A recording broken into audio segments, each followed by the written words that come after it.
It's not WrestleFest on the arcade. It's not WrestleMania on the NES. It's not No Mercy on the N64.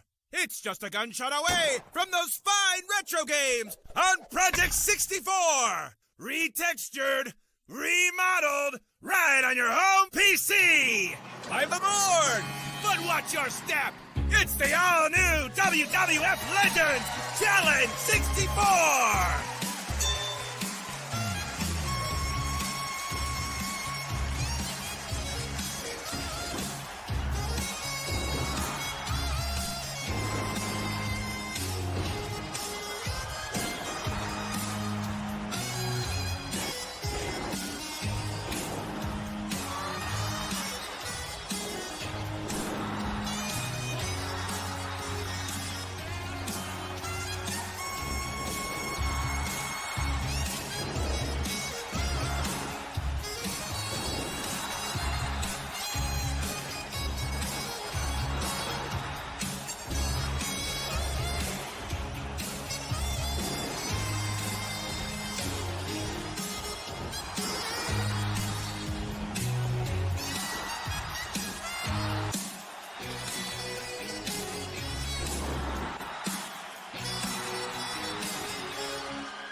Hey, everybody. Welcome back to the Nation Network. Vince McSham with you here. And it's a very special edition of WrestleChat today, because today we're going to talk about one of the games that, as a community, we've really been getting behind. I know I've loved it from the moment I saw it. And then when I got my hands on it, it's even better. And that is the WWF Legends Challenge 64, part of the Project 64 series of mods that have come out. And today, what makes today special, I'll tell you right now, is I'm not here by myself. I come with guests, ladies and gentlemen, and they are the guys behind the game. So let's bring them on, get a chance to meet both of them. We've got Orson and Icco. Gentlemen, thank you so much for being here today. We appreciate it greatly. Why don't we start off by just getting to know a little bit about each of you, like how you got involved in this kind of thing. So, Orson, you want to kick us off? Well, I came quite late to it, actually. It was all part of the No Mercy modding community. Just discovered it, and what I saw there was it was amazing, you know. And I thought I've got to get involved. And I was always part of the old school, you know, the golden era, classic era, you know, the Hasbro era. And I thought that's what I'm going to do. And I saw Icco tracks on there already doing what I wanted to do. So that's what got me, you know, that's how it got me started, really. Excellent. And Icco, how did you get into this? Just happened across it. There was, I don't even remember how I first discovered it, but there was a message board called the Impact Zone and then the No Mercy Zone all together. And I got a glimpse of what was possible. You know, this is a game that I'd always didn't think that it could actually be real, you know, that you could do this. And once I kind of got the hang of it and saw that it could be done, it's been a long time and I haven't stopped. Yeah, I think we all felt the same way. It was a game that we were never going to see, and then we see it, and it's just like, oh my God, finally somebody's got it down right. And I'd known of the mod community. I've never had a PC game in my life. I've always been a console guy. And then I saw this game, and I was like, okay, where do you get that? Is it on the PlayStation Store? And that's when I find out it's one of these mods. I'm like, oh, I don't do online or PC gaming. But, well, now I guess I kind of do. So, but it was you guys that got me to actually, and then I find out about all these other ones that are out there with WCCW and what have you, and I start getting all of them. But at the end of the day, this is still the one that I go back to constantly. And the biggest difference that everyone has said is the same thing, is that you guys put in that audio with like Jesse and Gorilla, and all the memories just come flooding back. To hear Bobby Heenan back and forth, that's really unlocking doors, even more than just some of the roster does. How did you guys manage to not only bring it in, but I've noticed some things, like if you're in a match and it's winding down to the time limit, all of a sudden they start talking about, well, we're going to be going to break. And it's like, oh, wow, it seems to be happening within the last 30 seconds of the match. Walk us through how that kind of detail worked its way in. Well, I mean, it took a lot of time. Basically, I ripped all of my DVDs, all the material that I had, and I painstakingly went through every match, isolating the audio sections, that you can fit together, kind of make a conversation out of meaningless sentences, really. But when you put them together, they make something useful. And I sat doing that for weeks on end, and that's the result, basically. Put a bit of music behind it, because obviously you get, when you rip the audio, you get the audience in the background and the various noises and things like that. So you have to try and mask it to an extent. So we tried it with the music in the background, fade it down a little bit. It kind of worked. But ultimately, I think something like AI will be the way forward. Recreate some in AI, so they're nice and clean, say what you want them to say and whatnot. Yeah, definitely. And you mentioned the music. It's not just the entrance themes. I mean, there's no downtime. And when you start hearing some of this other music that's not so common, it's like that's bringing back memories too. It's like, oh my God, that's like Challenge theme song, or from the very first WWF game back when it was on the Nintendo. Yeah. Even things like the Phil Collins song. Yes, they used it for WrestleMania 1, I think it correct. might have been. Easy Lover. That's what I was saying. Is they got Easy Lover on there. Yeah, Easy Lover. That's right. Yeah. Yep. So I found the instrumental version of that and included that because it was relevant, So there was Mania, and then they even used it for Saturday Night Main Event for a little bit. Yeah. That's right. Around that time. It was fun, actually. Aretha Franklin. That one was for the Bret Hart. It was about 92. It was the Bret Hart promos, wasn't it? Aretha Franklin. Yeah. Found an instrumental of that. Yeah, it was good. I enjoyed doing it, actually. It was loads of fun. Yeah. Well, like I said, it definitely separates this from all the other ones out there. The WCCW, I think, does a pretty good job so far as emulating the faces and the characters, and they've got a roster that you really aren't going to find too many other games that have ever come out. But, man, this music and the dialogue, it just punches it right over the top. And the Tony Schiavone one, Tony and Jesse. Yeah. I was struggling to find enough material, really, so I had to actually go into some WCW stuff to extract. Man, I wouldn't even thought of that. Split it out a little bit, I wouldn't even thought of that. That was smart. Mm-hmm. Yeah, there's a comment in there somewhere that Tony says, where he says what the world is watching, which is, it's a trademark WWF phrase, that is, but I got that from one of his WCW commentaries. Yeah, they like to take jabs at the WWF back in the day. Especially Tony. Yeah. Icco, what would you say was the biggest challenge that you guys faced bringing this game to life? I mean, just going back 15 or so years now, it's tough to even pick one out, most recently, I think the music tool was something that we had to get right.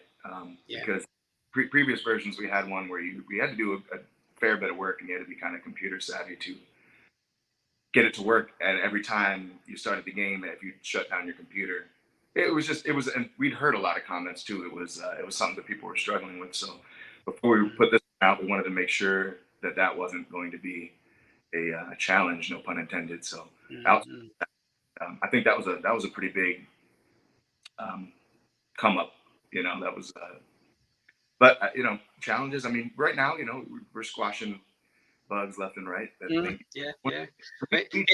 Play tested. We really tried to make sure that it wasn't going to be too difficult for people, but then you put it out and you find, to get this thing to work across the globe on everybody's different PC, it's new struggles. So.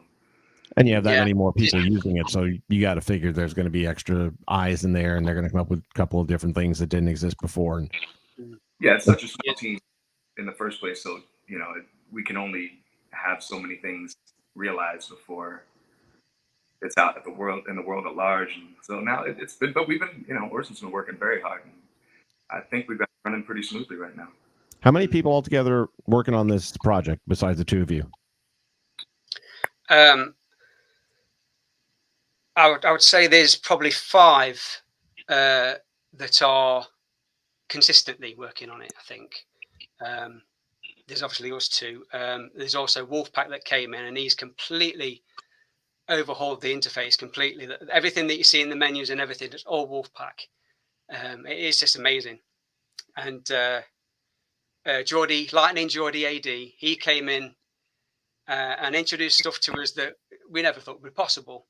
I mean, this stuff's amazing. This guy I don't know how he does it. He comes in with these new tricks and methods and things, and you don't believe what you're seeing. And it's just amazing. The things that they can do. I mean, not even just working on Legends, the whole community is there are some wizards working on stuff that you wouldn't believe. It's amazing.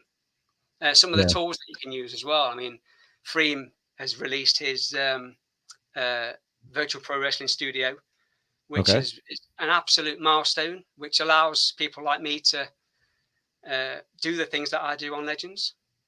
And Geordie, obviously, he's taught me everything that I know, I think. And people like Retro Randy, who has created animation editors, and SK Styles, Crazy 2K99. I could go on.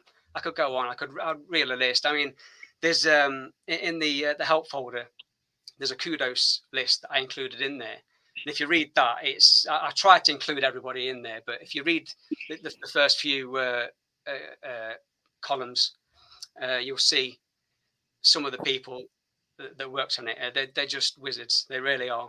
Even the old school move hackers, and they're just fantastic. Yeah, and then there's people like me that don't even know how to upload one of these things. Yeah. I mean, me rely on you.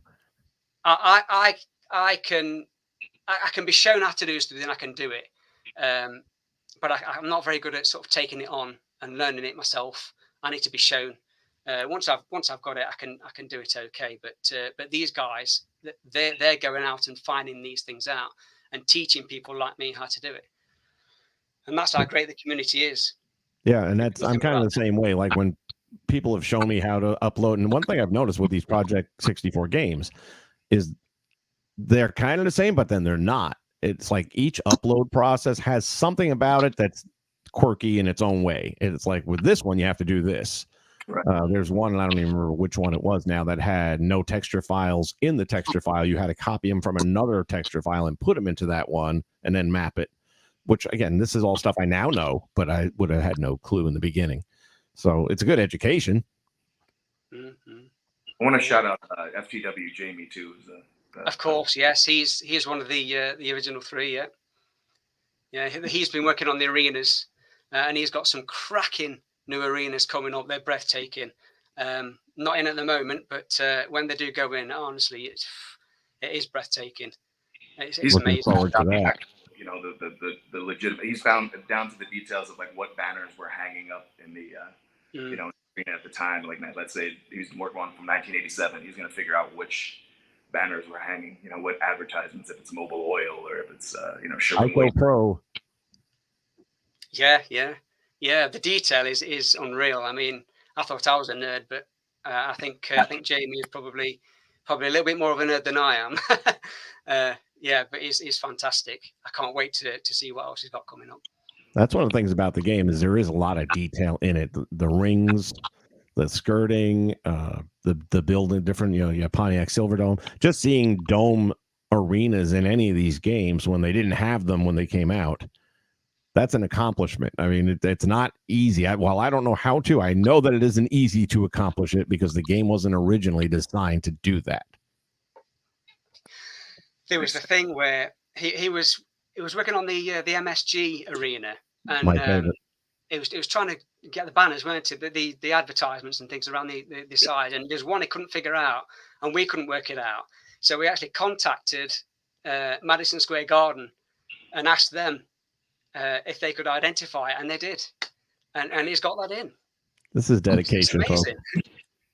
It's the thing where it's almost like my OCD will go off if something is is a little off. I remember we were working way back in the day. I think you pointed out like Roddy Piper's knee pads did have a hole in the back where I didn't have one in there. It's like these little things. I won't feel good. Something's slightly off. So. But that's kind of the thing with the wrestling community in general. Even when you're creating wrestlers on the 2K series, for example, and you upload them back in the day, 5-7 years ago, you could actually comment on people's uploads. And there'd be a lot of it was negative where it's like, oh, you don't have the right knee pads on him, or his face doesn't look this way. It's like, can anybody just say good job? No. But that's the thing about them. They will nitpick and they will notice the smallest little details. That's right. Yeah. For us, it's been mostly kind-hearted feedback so far. Well, I was talking to Orson before you got on, and that's one of the things I was talking about is the fact that everybody has really embraced this game so much because every year 2K throws another game at us that doesn't listen to us, does not hear the community's feedback. They say they do, but they prove they don't. And then here we got wrestling fans who on their own dime take a game that's 20 years old, polish it up, make it new, and everyone falls in love with it because that's what we've been asking for.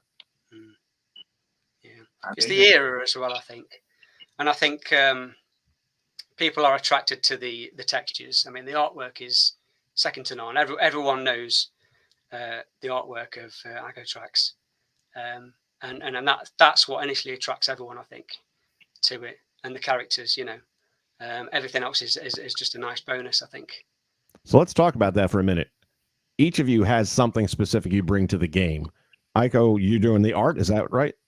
Yeah, that's kind of the only thing. I mean, we all brainstorm, so it's all the ideas are all of ours, and that's I think a big aspect of it. That just that floating around in the ether. But I'm kind of illiterate when it comes to the technical things. Like I see Orson create some of these moves, and it's like, man, I sure wish I could do that. But the ones and zeros I run into trouble with, but as far you and me both, man.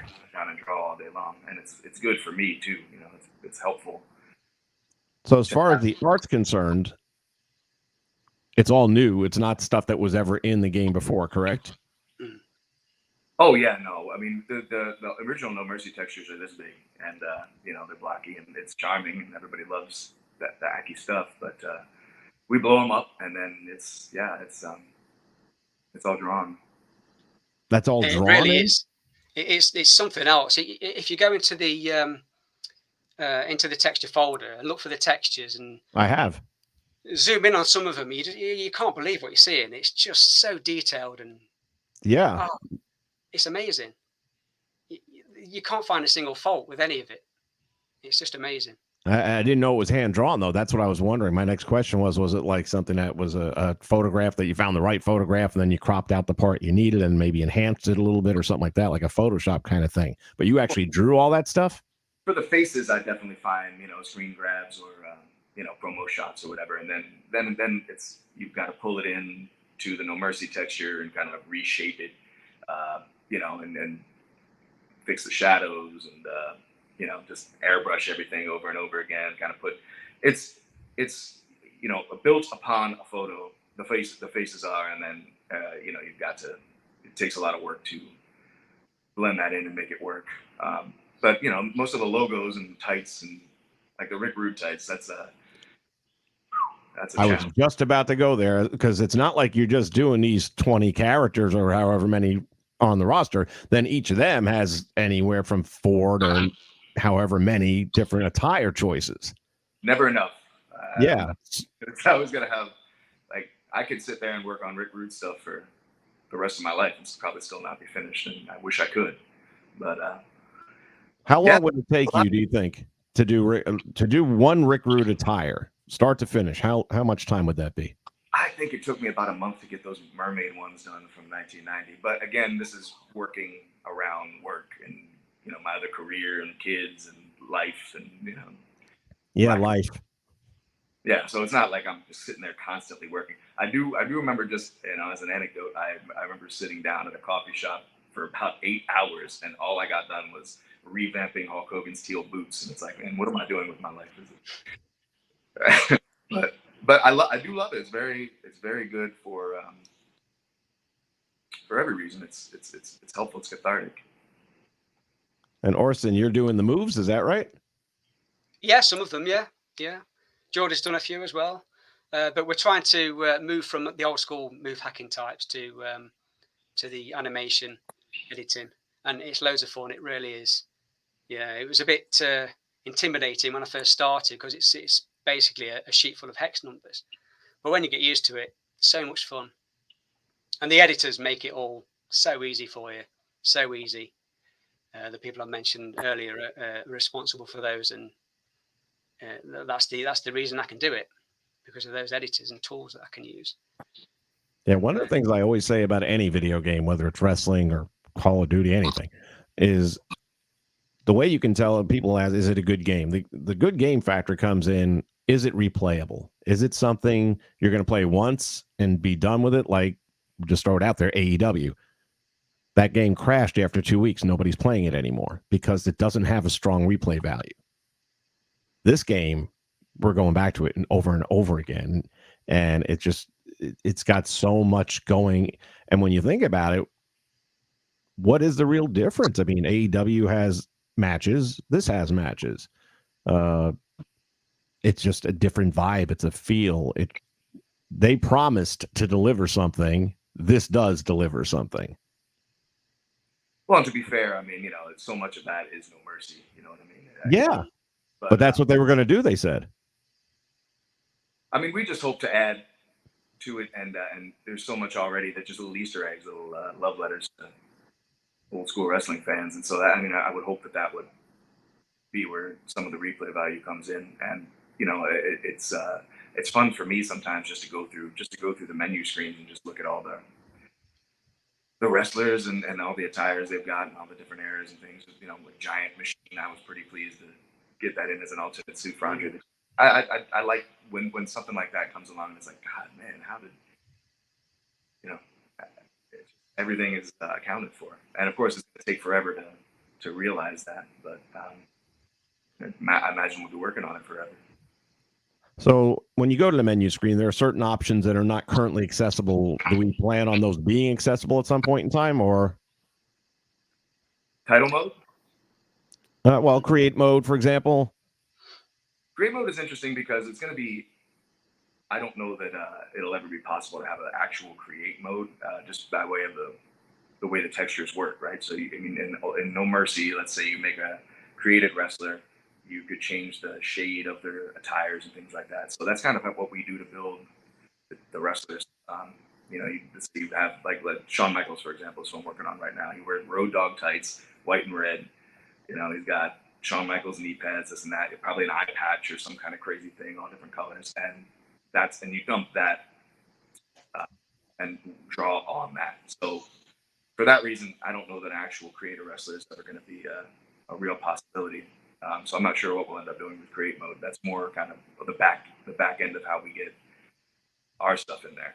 But title mode is something that we've got a lot of high hopes for, and we've done a lot of work to kind of get that started. But it's going to be a long road. And you've already been 15 years on this? Yeah, I mean, off and on, right? It's been a constant thing we've been messing with since 2006, I think, is when it started. That is a long time, man. That is dedication right there, folks. All right, we've got some folks here in the stream. We're going to bring them on as they have questions. And if you're joining us late, you are watching us right now. We're having a conversation with the guys who have brought the WWF Legends Challenge 64 to life. We've got Orson, we've got Icco, and we've got you guys. So we've got a question here from Judd, and he wants to know, who's your favorite WWE superstar? And I'm going to say over all time. I mean, for me, I think Bobby Heenan. I think. Wow, good one. He's an all-rounder. He's got it all. And he's got the humor as well. So I think Bobby Heenan. I think in terms of, if I had to pick an established wrestler, it'd probably be Ted DiBiase, maybe. $1 Million Man. You like the heels. As a kid, I did enjoy The Ultimate Warrior. I mean, it was so much fun. I'm not the only one. There you go. Yeah. I get ridiculed for that to this day. It's like, I don't know what it was, man. The way he came out of SummerSlam and just mowed down the honky tonk man, and it's like, that's it. Yeah. 89. Yeah, no, Warrior was great. He'd just run in, beat up the bad guys, and run out. That's all I wanted to see. I don't care if he was hurting him or not. At the time as a kid, I didn't even know that. So, Warrior, I did like him. What about you, Icco? I mean, I would just, if I had to pick a number one, it's Ravishing Rick Rude. He's just the coolest. you know, and everything from the entrance, the music, the attires, the in the ring. I honestly, I think in WCW '92 or so, I think that was his prime. But I'm a bigger WWF guy, so Rick Rude WWF. Demolition. I want to. Yes. I love Demolition. All three of them. I don't care. And Fuji too. No, that was a good man. Considering they were brought in to kind of rip off the Road Warriors because they couldn't get them. And then they ended up becoming their own legitimate thing where they were equal to the Road Warriors by the time the LOD got there. Yeah, they were just the coolest thing going right back then. I mean, the Hasbro figures kind of sealed the deal. But, yes. The music, you know, the face paint. I can, even as an adult, I've painted my face up like Smash. Me and my kids used to be act Smash and Crush. I do have one photograph of me with the Warriors face paint on and an airbrushed T-shirt with him, just like, you know, with the muscles ripping and the tassels flying around. I still have that shirt somewhere. A friend of mine airbrushed it. He was a really talented guy. But yes, I recall that very well. Kevin Davis has a question. He says, will this mod work on... well, I'm going to let you guys figure this out. I'm not a tech guy. So ROG Ally handheld PC. I mean, we've seen... To be honest, I don't know. We have seen people getting them working on other devices. Steam Deck, for example. A couple of others. Some have got it working on Mac. But things like that is completely sort of out of my knowledge, really. I don't know where to start. What were you saying, Icco? I didn't mean to cut in. I just didn't realize people had got it working on a Mac. That's the first I've heard of that. That's good news. Yeah, through a certain piece of software. I can't remember what it was called now, unfortunately. Well, like I said, a lot of people have been waiting for a game like this. If there's a way, they'll find it. Yeah. I don't know about the ROG Ally, though, whatever that is. I don't either. It's kind of it's actually pretty hilarious how little I know about all that stuff. You know? And see, yet, it's all down to the are. emulator as well. I mean, Project 64 is the software that we use, so it all depends if the compatibility is with that. You know, that would make sense. We've tried our best to get it working, and I think we've done a good job. We recruited somebody called Walter, who fixed that for us, because that was a big issue in the original Legends 2.1 release. But it's pretty much sorted, I think. The music tool, it's been great. Yeah, it was a relief. One click. Yeah. Nice when it works out like that. For those of you that don't already know, these guys have a Patreon account set up, so you can join for $5 a month. You'll get early access to things. Paul Orndorff is the most recent, I believe, that dropped, and I joined as soon as I found out about it. I will admit I'm still struggling to get things to work because I'm not a techie guy. I've got like Janetti and Michaels, and I kind of followed the instructions the best I could. I'm sure it's on my end, but I just couldn't get those extra tires, but I know they'll be coming out soon anyway, so I'll worry about that then. One of the biggest issues we find is the cheats. When people look at the cheats, they think they've selected the ball. They think they're all checked, but they're actually not. So what they need to do is uncheck them all, then recheck them to make sure that they are actually on. And that fixes a lot of issues with people. Right. Yeah, it's a shame. It always breaks my heart to see, you know, people struggling, and it really is the simplest fix. It's just wish I could just show. But. Well, I was going to say, why don't we try something here and see how this works out since we're all here together. Jump over here. Boom. Okay, so where are you at?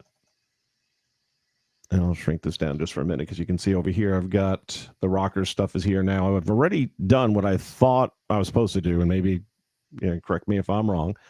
Plug in graphics, higher, and No Mercy, and Superstars. So, for example, with Marty, I had deleted everything here, and then I put these in from the one that has the additionals. So now we have all that, right? It looks okay. Okay. So when I go to the game, though, and I go to Marty, I only have the original attire option. It doesn't scroll to any other attire. So I know I'm missing a step. I just haven't figured out what it is. It's the you need an updated cheat file. Actually, we put out. Did you get that? Download the when we put out the update, like updated the whole game, kind of. I just saw that like an hour ago. Is that the most recent post where it says just upload the whole thing over again? Yeah, No, that would. Well, it's the biggest one we've released since the launch. It's the biggest patch we've released, and we recommend just replace the whole thing. Got it. It's a lot. It fixes a lot of problems. A lot of bug fixes as well.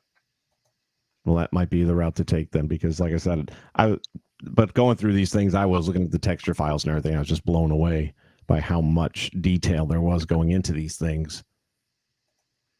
One of the other things we did with the update was restructure the whole file path setup, because that was causing some people issues, certain errors and things like that, because the game was struggling to reach so far into the directories to get to the textures and whatnot. So we've restructured the folders to hopefully prevent some of those issues from happening, which is another reason we recommend replace the whole lot.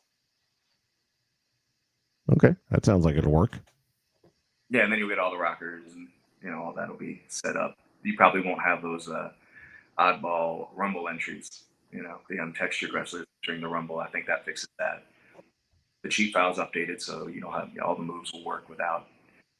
There were one or two that were causing little bugs, and we've kind of figured all that out. So, and then there'll be, soon enough that'll kind of fix what the next round of issues we've had. And it's getting pretty smooth now. It's nice. Yeah, we had one match the other day. You just mentioned that, and it tripped in my mind. And Heenan was supposed to be the manager, I guess, and he came out naked and without a face. I was like, "Hey, check it out." Yeah, I mean, we're PG again. It's all good. That was the only one though it did it with. I can't even remember. Might have been perfect. I don't even recall. But only with one of his attires though. One specific, and the rest of them were fine. So. But to be expected. We'll fix issues, but we'll guarantee the public will always find them if they're there, or other issues and things.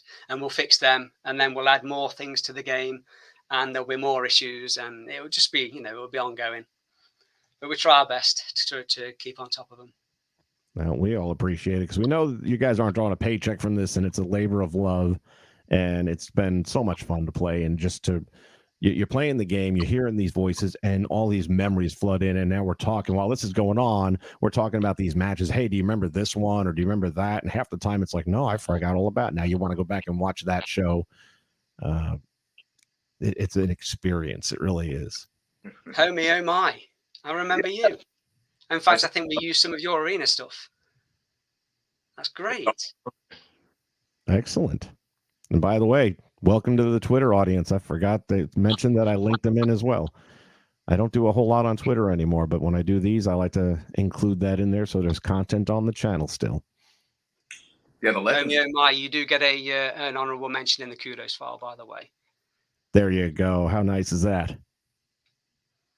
It's cool. There's been, guys have been around forever, and it's tough to.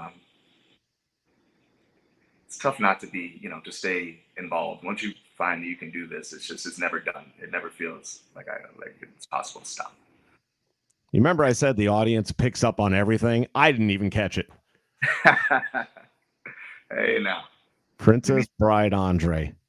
You'll put down your rock, and I'll put down my sword, and we can try and kill each other like civilized people.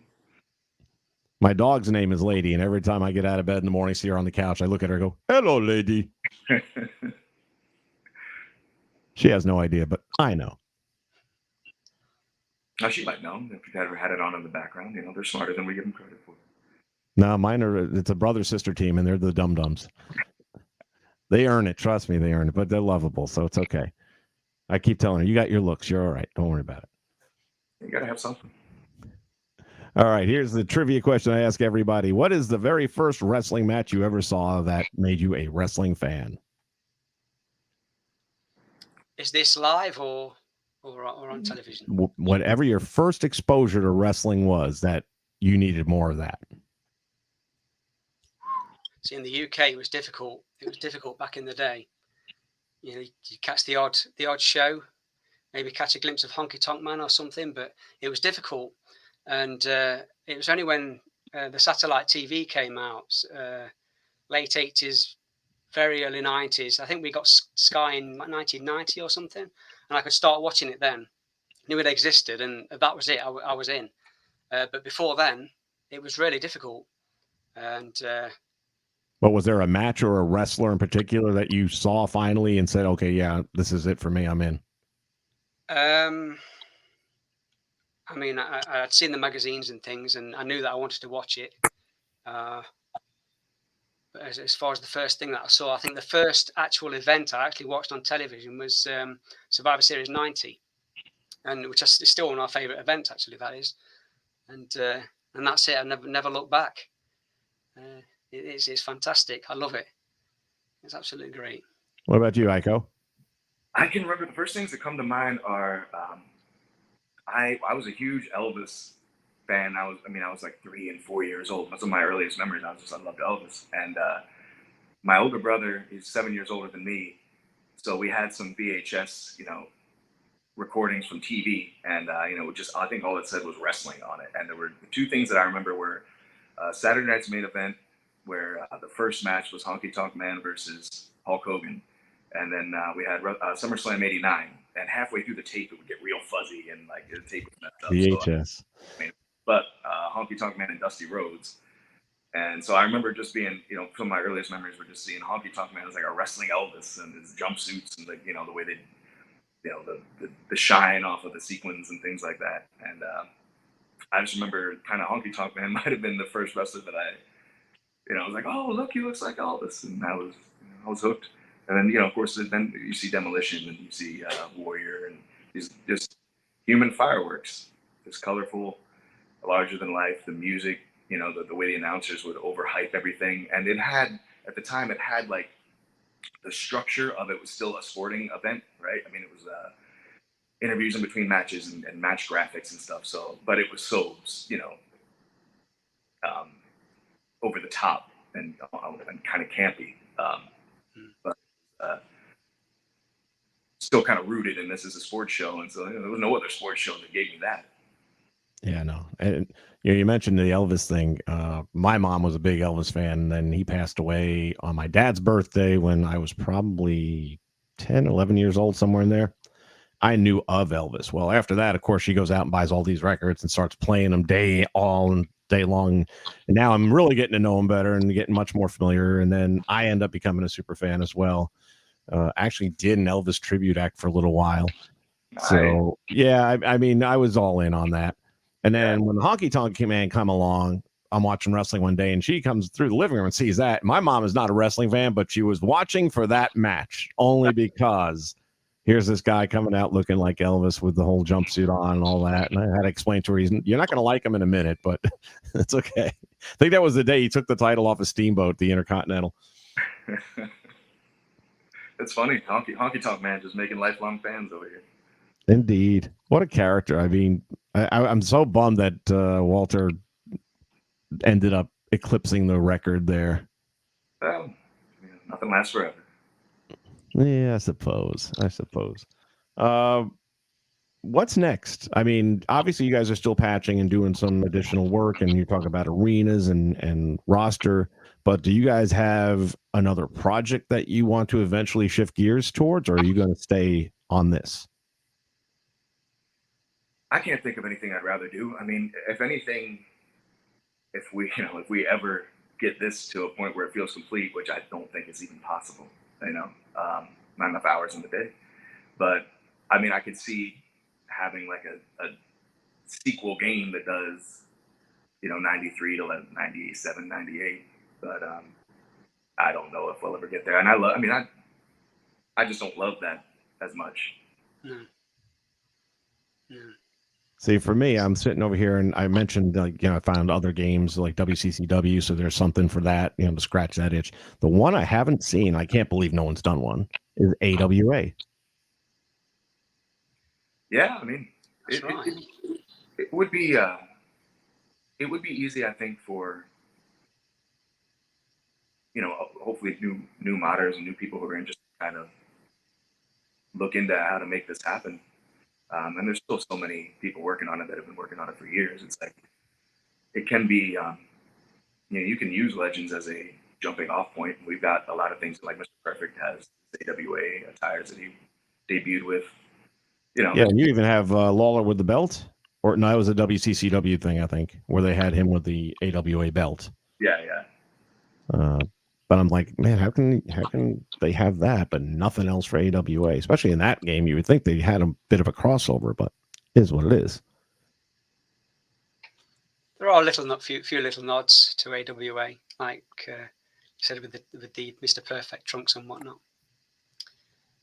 But, I think that our period is, I mean, would we say 84 to 93? Yeah, that's the roster that we're going for, I think, and it's going to be a long trek, I think, to get all of them in. Yeah. So we just came out with Orndorff recently. How long till your next surprise will be dropping? It's coming. I'm working, and it's tough too because I'm always tempted to go back and fix some of the older mods. Like I'm dying to get Bam Bam Bigelow revamped because he's still using the mirrored head, so I want his tattoo. So things like that, I'll get distracted. But I'm seeing now that new roster members are kind of the number one thing I should probably focus on. So there's Shawn Michaels, Boy Toy with Sherry. That's going to be the next thing to hit.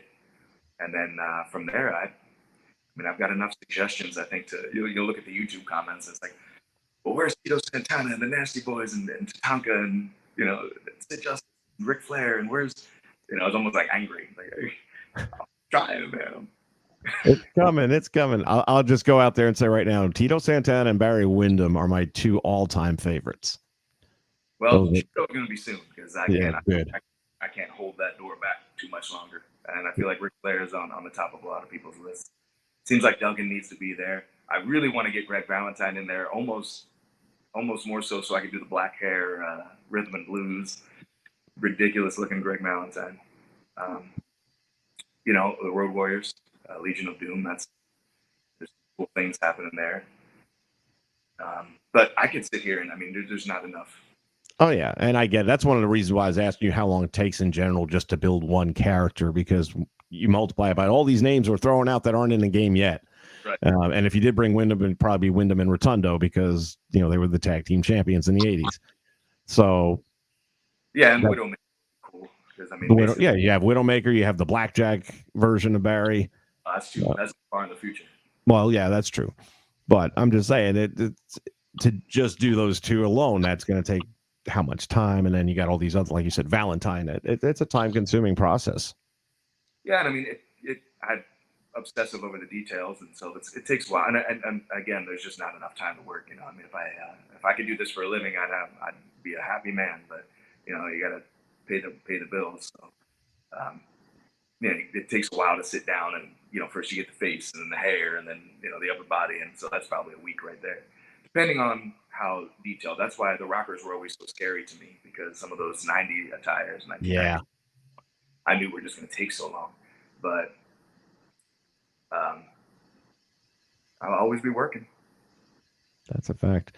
I did drop a link to the Patreon in the comment section here. I'm also going to put it in the description box below on the video. If you guys want, jump on over there. It's only $5 a month. You get all kinds of little extras and some advance notice on things that are coming out. Definitely worth it. It's all I can tell you is I'm happy with it. The thing I noticed earlier on was an alternate for the Ultimate Warrior. What do you call it? The icon. Yeah. So you get these extra little things, and it's cool and just a real fun community to be part of.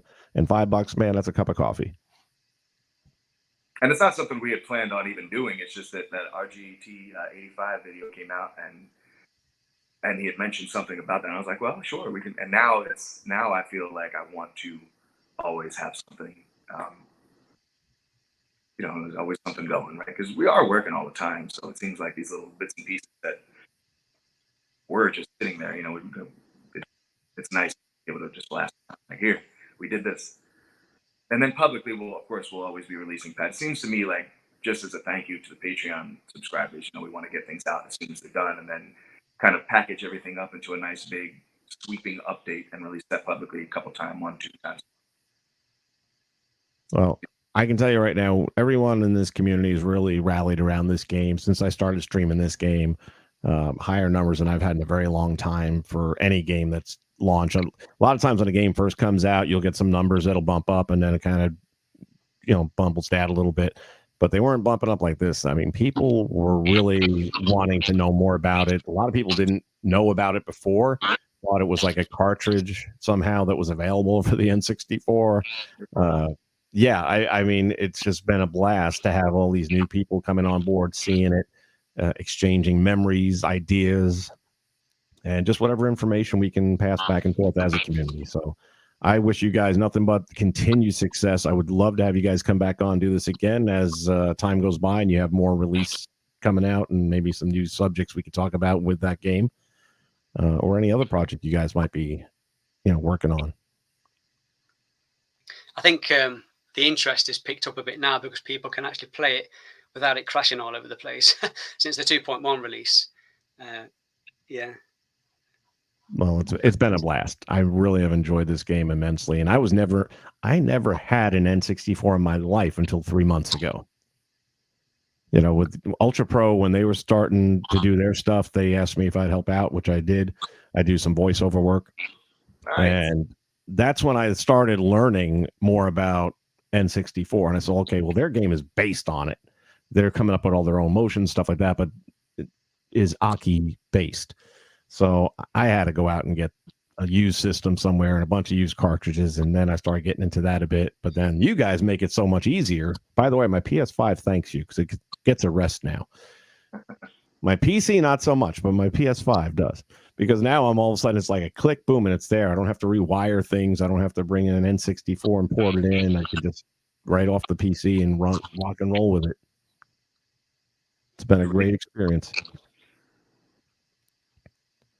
All right. Well, I'll tell you what, guys. Thank you once again for being here. Anything I can do for you guys, please don't hesitate. And from the nation, we appreciate what you guys have done, the time, the effort, the commitment to bringing something out that truly, they say imitation is the greatest form of flattery, and to take that game and polish it up the way you did for all those legends, many of whom were never in the game. Now they get a chance to breathe in the game. And in many cases, it's a whole new generation that's learning about them through this game that will now go on to watch their work. Some of these folks aren't even with us anymore. So it's a way of keeping the legacy alive. And I think that's really important. Yeah, it's a shame. I've got a question for you, actually. Do you think we'll eventually end up with some sort of cease and desist? Do you think what? Do you think we'll get some sort of cease and desist from WWE? You're not charging anything. How can they? Well, I don't know. No, with a free. So here's the thing. Now I'm going to put on my lawyer hat, which I went to law school for. No, I didn't go. Anyway, that all said, again, the UPW guys are rolling out a roster that I'm like, wow, how are you getting all these people? But the thing that stumbled me was when they announced Demolition. I'm like, okay, how are you doing that? Because there is no way WWE doesn't own that. You could put like the wrestlers, but you can't put Axe and Smash and Demolition, but they somehow can. Don't say it too loud. I really want to see that. Yeah, well, I mean, they've already announced that it's in the game. I mean, look, again, there's lawyers that get involved in all, and maybe Axe and Smash do own their names now. Like Santino Marella got to keep his because they didn't bother to trademark it, and I guess the patent ran out. I think a lot of time has passed, and WWE has shown they don't really plan on doing much with Demolition, so they more than likely own it now. I hope so. Okay. I mean, I'm speaking out of my ass. I don't know anything for sure, but I know that they've let a lot of the Legends contracts slip, or if not slip, it's not a big priority for them right now. So, and now with the new ownership, I think they really don't give a rat's ass.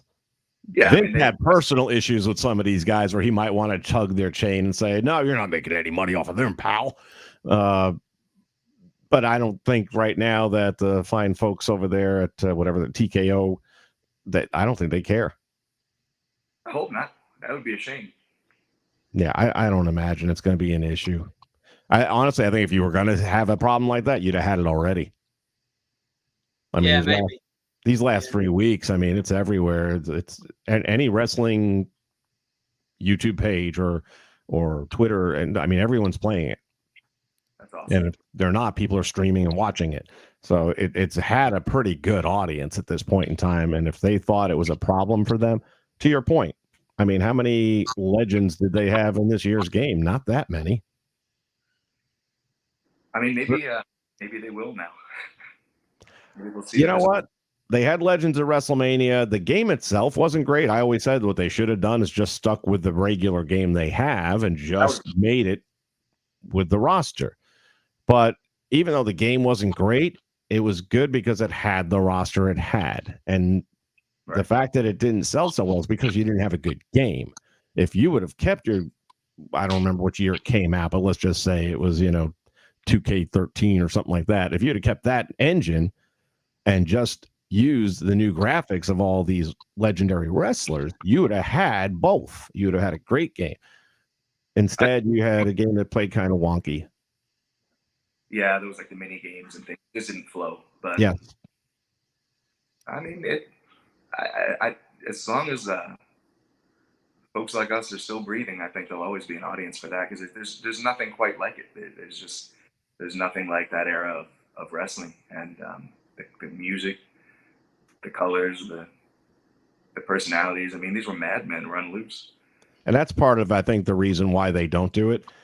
You guys are kind of like me in the sense that because you're not charging, because you don't have to go through all, you're putting everyone's music in. They couldn't do that. They would have to pay every one of, even in their own videos. You watch the Peacock Network and you watch WWE there. If you watch Hulk Hogan back in the 80s, he's not coming out to Eye of the Tiger because they're not going to pay for that. The Rick Rude song is the one that gets me the most. I can't. Yeah. I hate that so much. Yeah, it's amazing.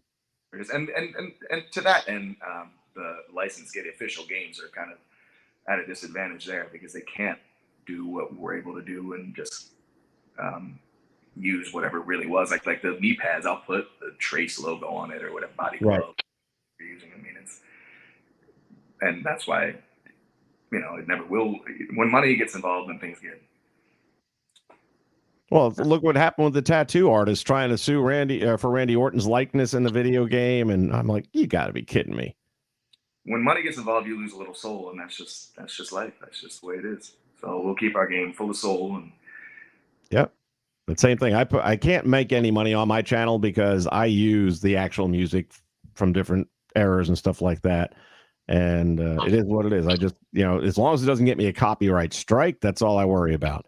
If it's just copyright notices, that just means I don't get to monetize. I'm not monetizing it anyway. So to me, it's all good. All right. Well, this has been a blast. I thank you guys again for taking time out. I know you guys have been busy. We got different time zones. Orson's in the UK. Icco's in Texas. I'm in Florida. But we managed to find a time that works for all of us. So I appreciate that. Yeah. Any parting words?